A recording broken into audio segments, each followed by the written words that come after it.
प्रिय विद्यार्थियों, पिछले लेक्चर में हमने फील्ड के बारे में अध्ययन किया था। स्केलर फील्ड क्या होता है, वेक्टर फील्ड क्या होता है, इन फील्ड्स को किस प्रकार रिप्रेजेंट किया जाता है।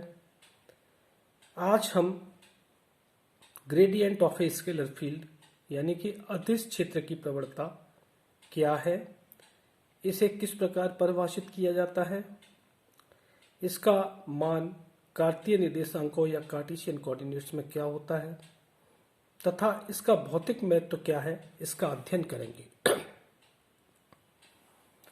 ग्रेडियंट ऑफ स्केलर फील्ड को परिभाषित करने के लिए हमने यहाँ दो सम अदिश पृष्ठ लिए हैं जो कि क्रमशः S1 व S2 है। S1 पृष्ठ पर अदिश क्षेत्र का मान फाई व S2 क्षेत्र पर अदिश क्षेत्र का मान फाई प्लस डी फाई है। पृष्ठ S1 पर स्थित बिंदु P का स्थिति सदिश OP R है तथा पृष्ठ S2 पर स्थित बिंदु Q का स्थिति सदिश R प्लस डेल R है। स्थिति सदिश PQ डेल R के बराबर होगा। बिंदु P व Q के मध्य विस्थापन या PQ equal to del R होगा तथा PQ दिशा में अदिश फलन फाई में परिवर्तन की दर del phi over del R होगी। अब हम पृष्ठ S1 से S2 पर एक अभिलंब PR डालते हैं। PR डेल्टा N के बराबर है। यह डेल्टा N दूरी दोनों पृष्ठों के बीच की लंबवत दूरी है जो कि न्यूनतम होगी। PR दिशा में अदिश फलन फाई के परिवर्तन की दर del phi over del N के बराबर होगी।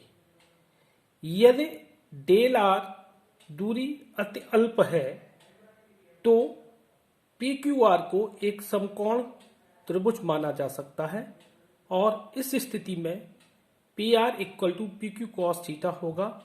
PR डेल्टा N है, PQ डेल्टा R है, इसलिए delta N equal to del R cos theta के बराबर होगा।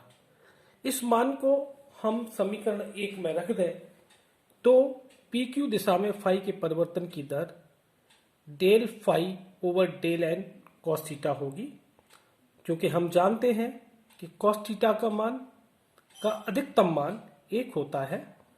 इसलिए PQ दिशा में फाई के अधिकतम परिवर्तन की दर del phi over del R maximum equal to del phi over del N के बराबर होगी और यदि यह दूरियां अत्यल्प हैं या यह परिवर्तन अत्यल्प है तो डेल को D के बराबर रखा जा सकता है।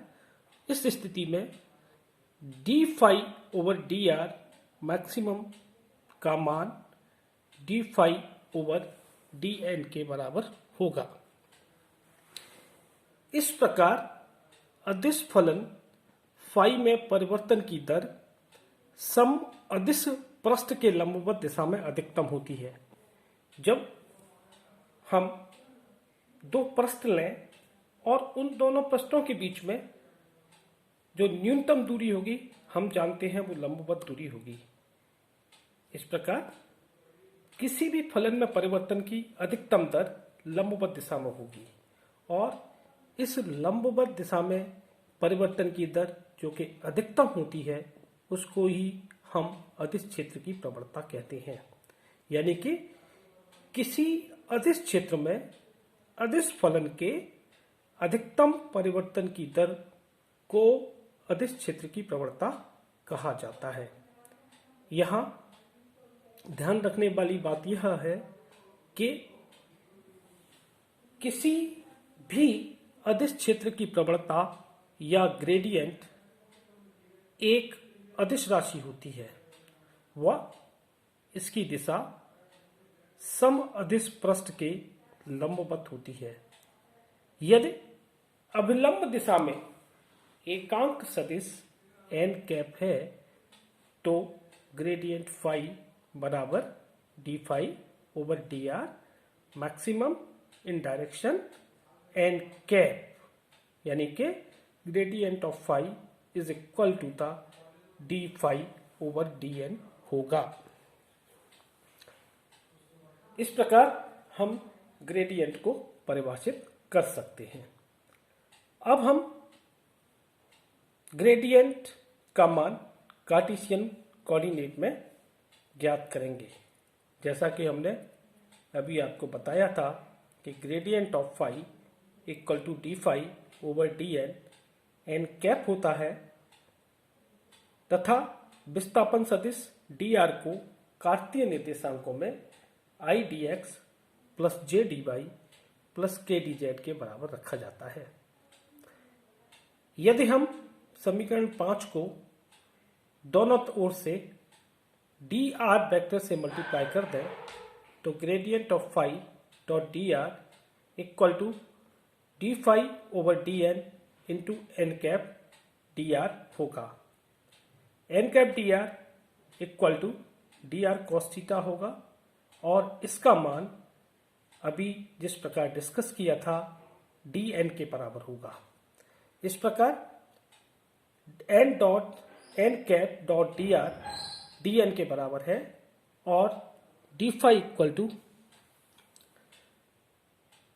Gradient of phi dot D R प्राप्त होता है। हम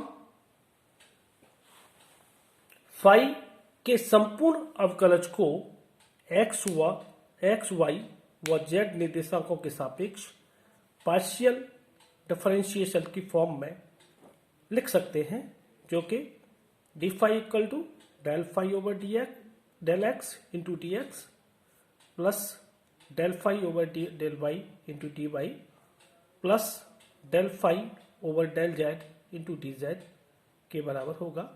और इस समीकरण 7 को हम यूनिट वेक्टर्स की टर्म में लिख सकते हैं, जो कि D phi equal to i del over del x plus j del over del y plus k del phi over del Z into i D x plus J D Y plus unit vector k D z होगी तथा हम यहाँ i D x plus J D Y plus के D z को d r के बराबर लिख सकते हैं। अब हम समीकरण 7 व समीकरण 8 की तुलना करें तो ग्रेडियंट ऑफ फाई बराबर i del phi over del x plus j del phi over del y plus k del phi over del z प्राप्त होता है। इस प्रकार ग्रेडियंट ऑफ फाई बराबर i del over del x plus j del over del y plus k del over del Z into phi लिखा जा सकता है। I del over del x plus j del over del y plus k del over del z को del operator या del कहते हैं। इस प्रकार del of phi equal to gradient of phi equal to i del phi over del x plus j del phi over del y plus k del phi over del z के बराबर होगा। इस प्रकार हम किसी भी स्केलर के gradient का मान कार्टेशियन कोऑर्डिनेट सिस्टम में लिख सकते हैं।